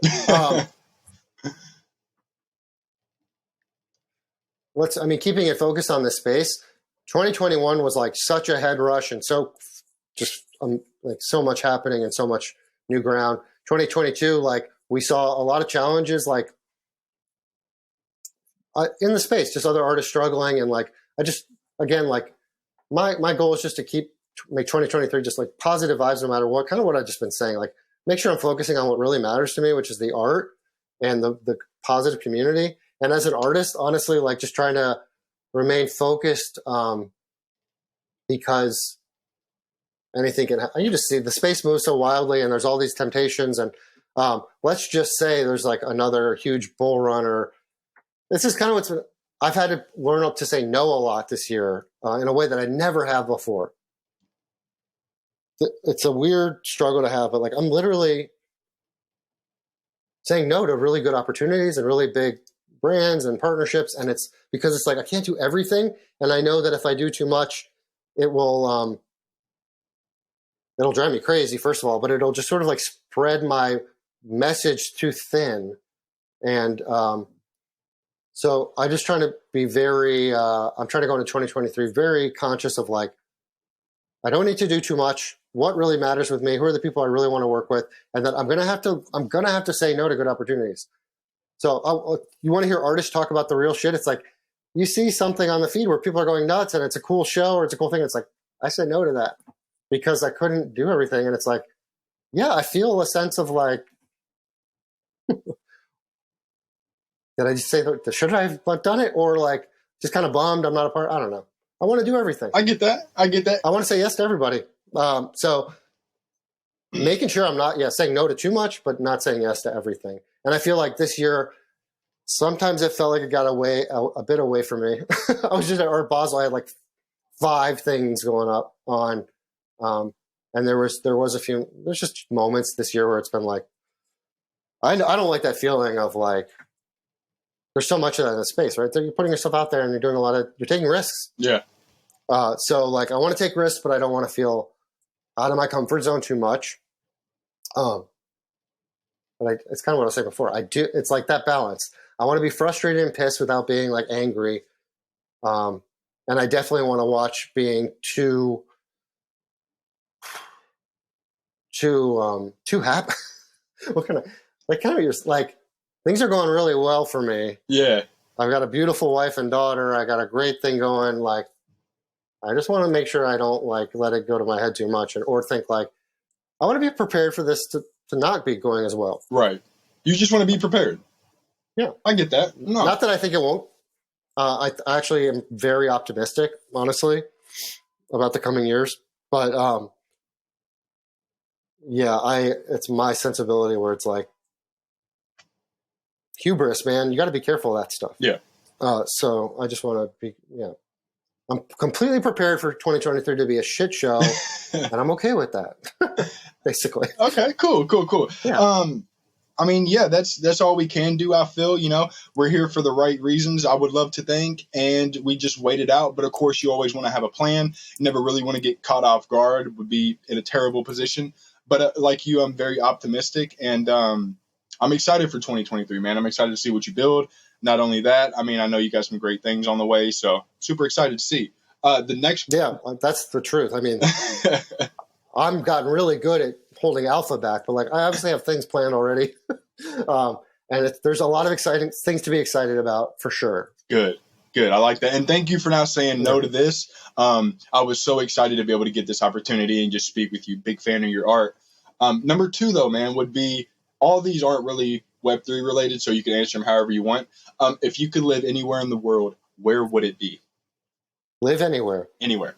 Yeah, great question. I mean, I feel like humanity. The fact that that's a question that we can ponder these days, and I do think that will be more of an accessible question for human beings going forward, and I think that's a good thing. Part of my history is like I'm from Ohio, and part of my artistic journey is like getting out of there, honestly, and coming to Boston. And then I lived in North Carolina for a while, and like where I live has always been, I've always had the luxury or like the tenacity to like choose it. And I tell my students this a lot too, because it is a natural human condition to just stay close to where you're from. And I think there's a lot of value in sort of like being intentional about leaving or like going places. And obviously as an artist, in my lifetime up to now, not so much anymore, but like being in LA or New York or like the Eastern Seaboard in the States at least was like a big leg up because you're just surrounded by a lot of museums and galleries and other artists and stuff that's going on. Now, and this is a very personal question, Boston, I live here because I teach here and I love it, mostly because it's super liberal and cosmopolitan and international. And it, to me, not to put anybody else down or whatever, it feels like the most like not American city. Like I don't worry. Like, come on, man. I don't. You live in the States, I'm assuming. Kentucky. Okay, there you go. So, dude, you kind of know what I'm talking about. Yeah, I already know, man. No shame, dude. This country, like, especially there, like the red-blue divide, and like there's a lot of shit in this country. Like, I don't have time for, man. I'm so like I've gotten to the age now where like I just have to recognize that like there's a lot of ignorant people who are never going to fucking understand where I'm coming from or what's going on, and I just do not. I can't. Yeah, I just can't, you can't like, please everybody, on a daily man. basis, and I don't want to be around it. And again, as a Jewish person, as someone who's like diverse and like has diverse friends in life, like has gay family members and all that, like. I've just lived through it. Like I fucking hate that shit. So like, I'm gonna live in a city that's super liberal and left, and it's, my students, man, are all like, right? They're art school kids. Like they define like bending what identity means and all this stuff. And I love being surrounded by people like that. Absolutely. So now that I've been going to Miami several times for art stuff and crypto stuff, like. Yeah. My folks are older and live in Southern Florida. It's like it's really the weather more than anything. It's like, well, Boston's kind of sucks in that regard, and it's very expensive to live here and raise a child. So I am my daughter's in preschool, but like once we start like actually getting into the school age stuff and thinking about that, I'm aging out of the like I need to be in this city specifically. Where my wife and I we met here, and like we've been pretty like stalwart, like not leaving the city people. That said, my wife's also from Iceland. Iceland's just so cool. Yeah. Reykjavik's so cool, and wouldn't mind living there. That'd be cool. I mean, kind of all this is like thinking like 20 years ahead, but like having kids and then post that, like, and thinking about the metaverse. I don't know. It's nice to be near New York. It's nice to be in Boston, but the truth is, I really just want to live somewhere where like I can make my work. Be it, man, I can't answer anything in a short form. So, oh, you're good, man. Okay, I'll say this. I've been through this journey. I moved to Asheville, North Carolina. That's why I had that painting show ultimately. Right. It's basically like kind of the dream city in my mind for someone like me. It's natural beauty, affordable, very creative, great food, lots of culture, chill vibes. But when I lived there for a couple of years. And it was like almost too good for me. It was like too much like me. There was like no kind of adversity. There was no grit. There was no, essentially kind of like that urban. The whole time I lived there, I like talked too fast for people.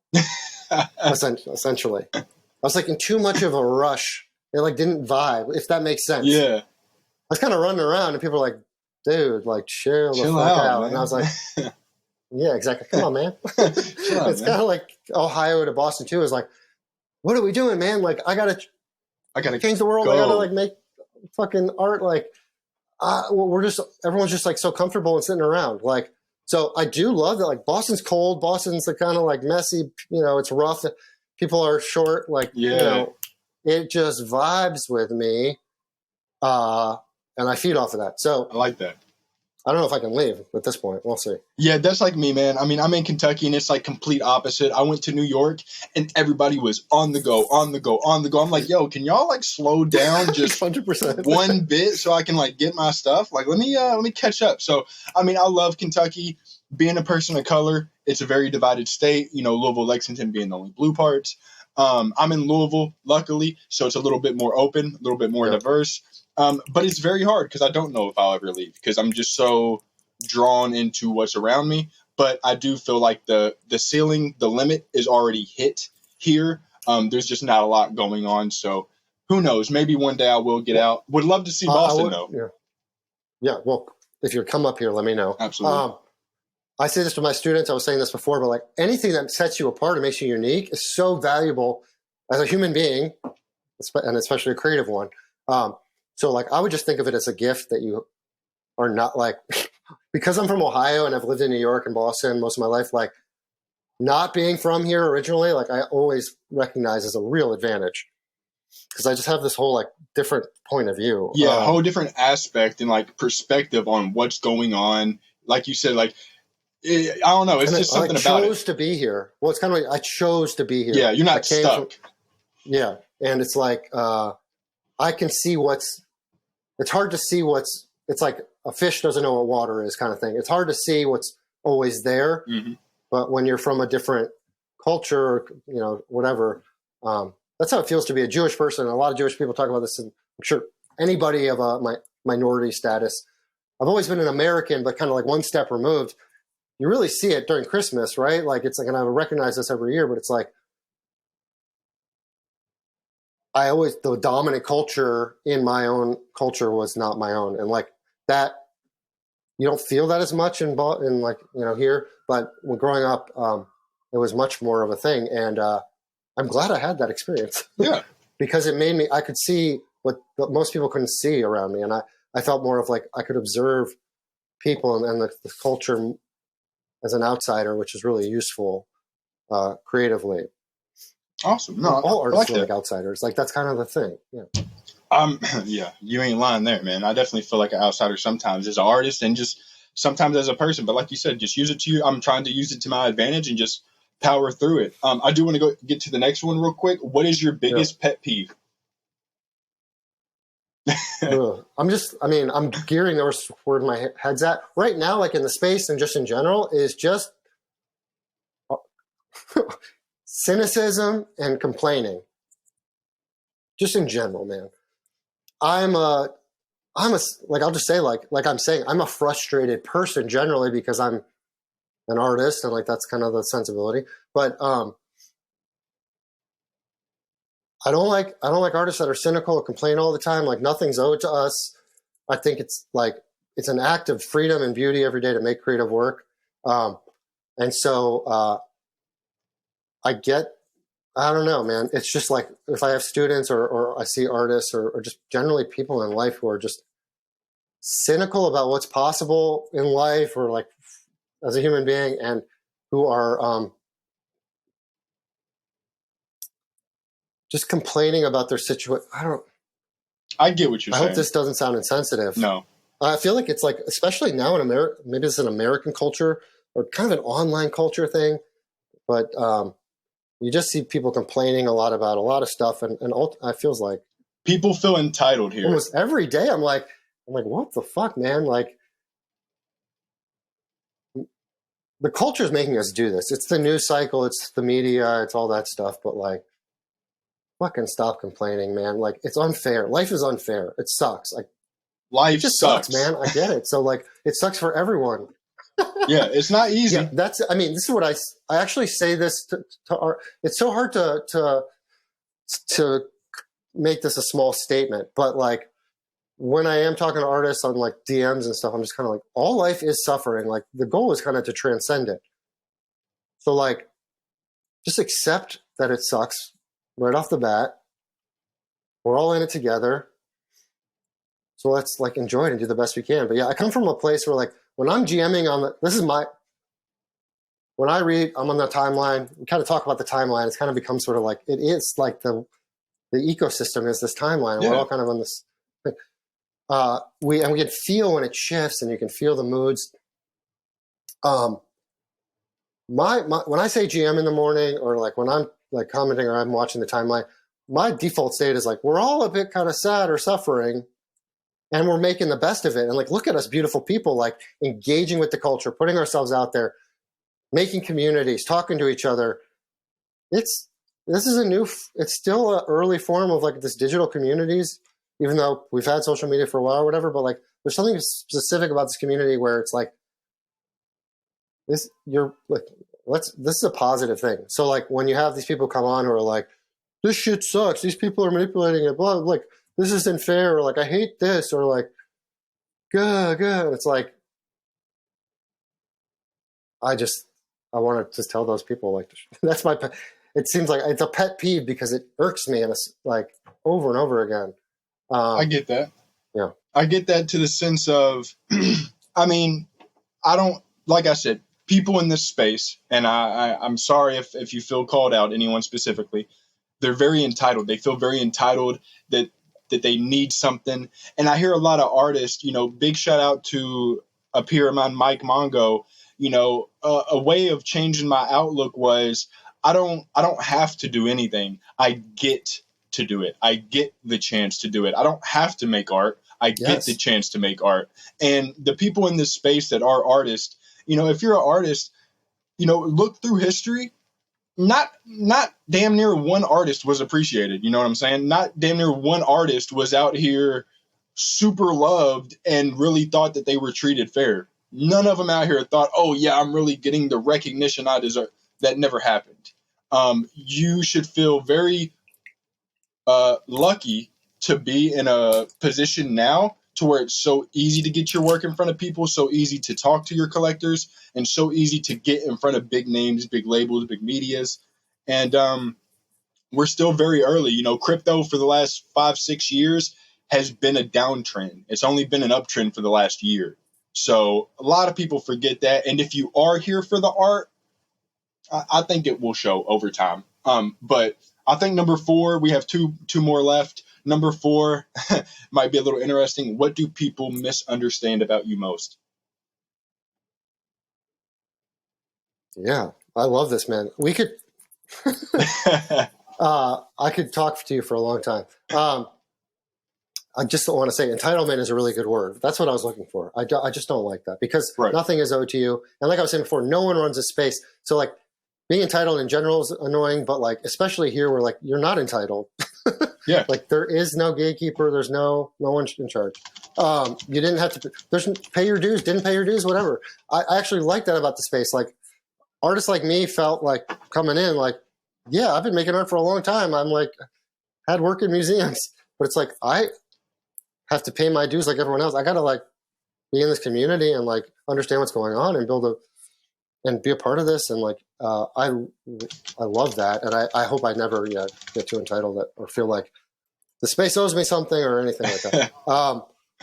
What do people misunderstand about me? I mean, in the context of being an artist, like you just said it, like my process that is hand drawn, that it really takes a year to make a minute film. Like people can hear that, but it's really, really hard for them to digest the amount of labor that goes into what I'm doing. A year. And I've ultimately realized that like it doesn't matter. A year? Yeah, like the film, like my one of ones are like 6 hours a day for like a year. That's the transparency people don't understand. Like when you said earlier, my piece sold for 73, someone might hear that and be like, why is he talking about money? Bro, because it took him 365 days of dedication and hard work of his own time. It took him years to be able to sell that for 73. I just wanted that to be known. Yeah, and ultimately I think that doesn't matter. I mean, that's the thing is like that doesn't matter because I don't think it's about the specific like time spent on an object that gives it value or whatever. Right. But when you see my work, like go back, like it has a mind-blowing quality. It is overwhelming. It is awesome. And inherently part of like when you see something like that and what makes it cool is kind of like, how did they do that? It is an optical illusion. It is a technique. And I like that. It's magic, man. So it's like, I explain my process. There are videos you can go see of me drawing and how I do my thing. But like people think, you don't even care, right? It's like, it's like you tell someone like, how'd you get that guitar effect? And then you show them and they're like, oh, cool. It doesn't make the song like any, it's still like, well, in the song is still this beautiful, like complicated, like it's like kind of doesn't matter. Right. And we see this all the time. I mean, people ask photographers and NFTs like, oh, what camera did you use for this? And they're kind of like, dude, like that's not what this is about, really. And I get that question all the time. Not generally like, well, like how long did this take? And I kind of want to be like, it took a year, but like that doesn't really, don't overthink that. Like right. It basically took an endless amount of effort. It looks as effortful as it is. And then they ask, what software did you use? And I have to be like, it's all hand drawn. And it's like, that's kind of all it takes to be like, oh shit, like I knew this was awesome and special. I'm trying to figure out the magic trick. And like the magic trick is like human effort. It's my genius. It's like, go through it frame by frame. It is what it is, man. It's like, I made this thing frame by frame. Like how I did it was like, I did it. And it looks as hard to make and as completely original as it is. And so that it's like, that's always been kind of, my brand. Like companies would have to commission me. Like you can't fake my work. Like we were saying, like an AI can't, but like also like you can't hire another artist to imitate me.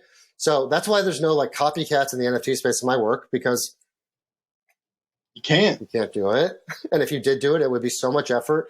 And that'd be, there obviously people mimic my technique and things like that. But to kind of consistently do what I do is just sort of like, it's undeniably like a thing that I do. It's my thing.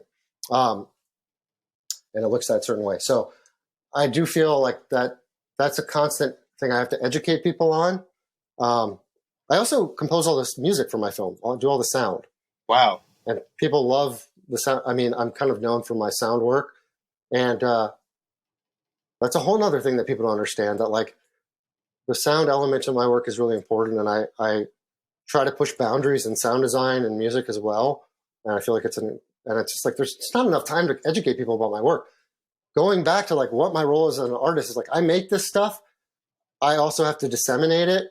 And this is something that I feel like might be a useful conversation, but we see this a lot in the space. Like I'm an artist. I don't need to market it all the time, or I don't want to describe what my work's about. The art should speak for itself. And yes, this is true in both regards, but I just know for my work, like it is my job to like educate people about what this thing is, and people are interested in how it's made, and people want to know my process and my thoughts about, like, they want to know not what it's about, but kind of like why we're having this interview. Like they want to know the background. So like, don't fucking, as an artist, it's like, I didn't decide, I got to market it. I have to educate people about it. I have to tell them about the work. It's like, I have to make NFTs. It's like, it's just kind of, that's what being an artist is. Like you realize over time, you keep doing it over and over again. It's like, I need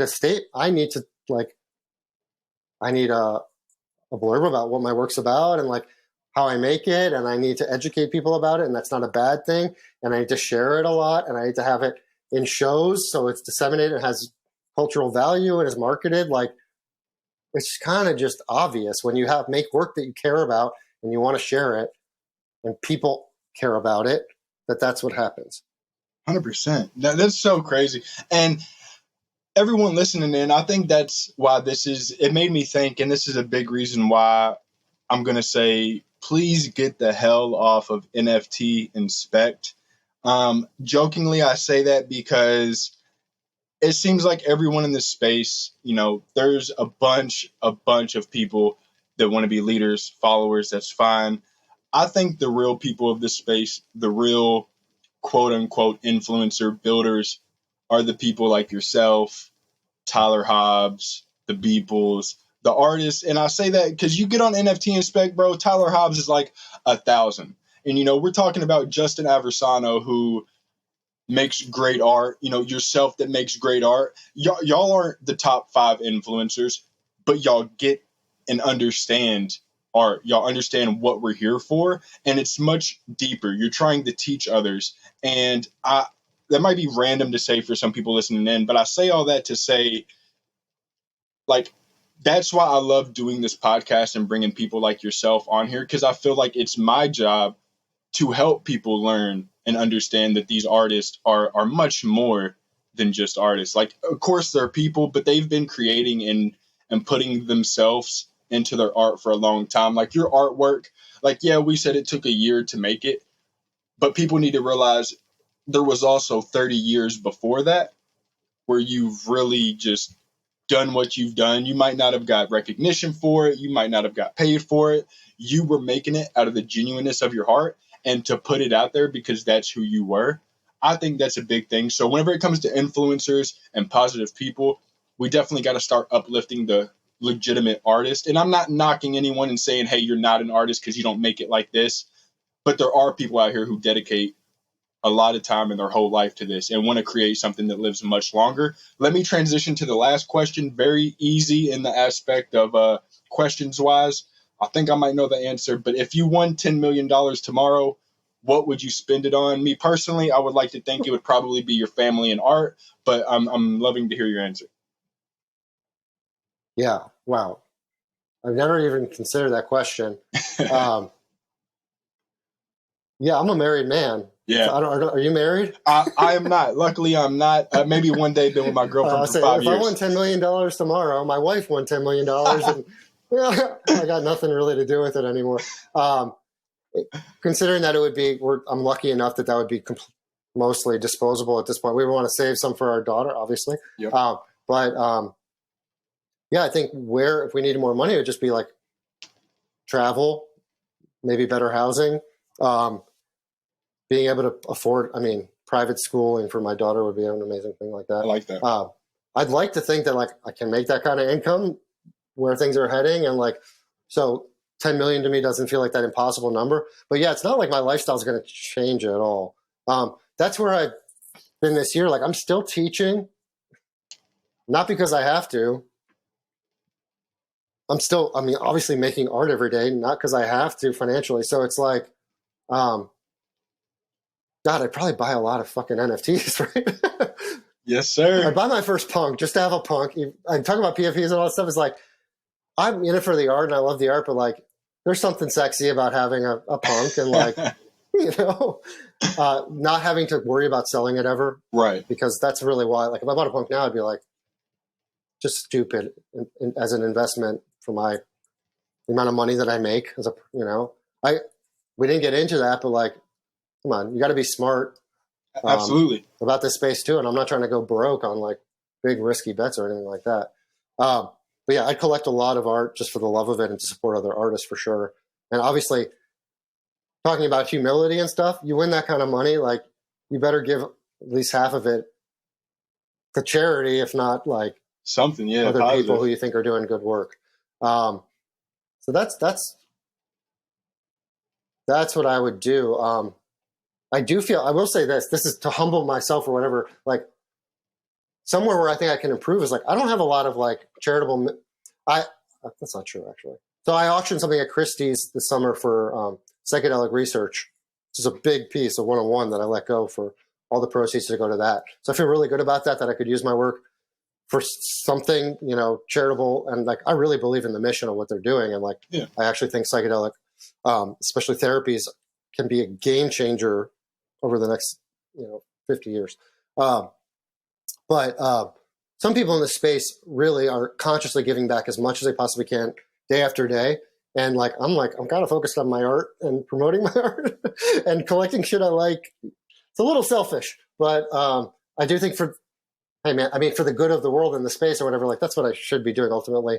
But I do want to think the more success I have, and like you're saying, like I'm not an influencer and I do not hopefully act like that, but the influence that I have, I hope I would show that like, that I would give it back to good causes. And like, my friend Drift, man, like he's giving serious money to away based on his open edition drop and stuff. And like, I respect that a lot. And I think it's a beautiful thing. Like, again, what's the point of this at the end of the day? Like, if it ultimately becomes like a very lucrative, then it is about like, what do I do with that? Not just as an artist, what am I doing for the world, but like, what am I doing financially for the world, I guess. Get that. I like that, man. I mean, the fact that, I would like to think where you're going, you will be able to hit that milestone of the amount of money. But I love that, you have a beautiful baby girl, you have your family, and you're just doing what you can to take care of your family, take care of yourself, go forward in life, become better at your craft, help what you feel is right. And I mean, there's no perfect people out here in this world, but I mean, you're living life to what you feel is the fullest, and I feel that's what matters. You've had a great career, and I hope it continues to go far. And as we end this, I do want to say, Jake, you've been someone in this space that I think is a great artist. Getting to learn more about you, knowing that you're a teacher, just learning more of the background, it makes me that much more interested in your work and just knowing the process and learning more about you. This has been fun. Hands down, my longest podcast ever.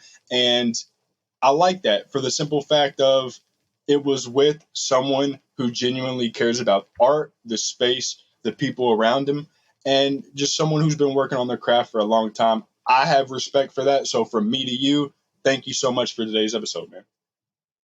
You're very kind. That means a lot to me. Thank you. Yeah, I love the chat. And I'm happy to have what I'm saying being shared. So I appreciate you taking the time and helping to share my voice with the world. Absolutely. Stay in touch. Absolutely, man. Stick around because I got something for you after this. But everyone listening in, I thank you so much. This might be the last episode of 2022, might be the first one of 2023. I don't know yet. We're going to see how it goes with my audio engineer. But I thank you all for listening and supporting all year. It's been an absolute blast. As always, in the description and whenever I post this, I will be linking Jake's work. So please, I encourage you to go follow him on Twitter and where he does his stuff. They're absolutely marvelous. If you can't afford, you could still look at him and, reach out to him and just be like, yo, man, super talented. Love what you do. But everyone listening in, thank you so much from the bottom of my heart. And we will be seeing you next year or next week. Either way, thank you. Y'all have a good one.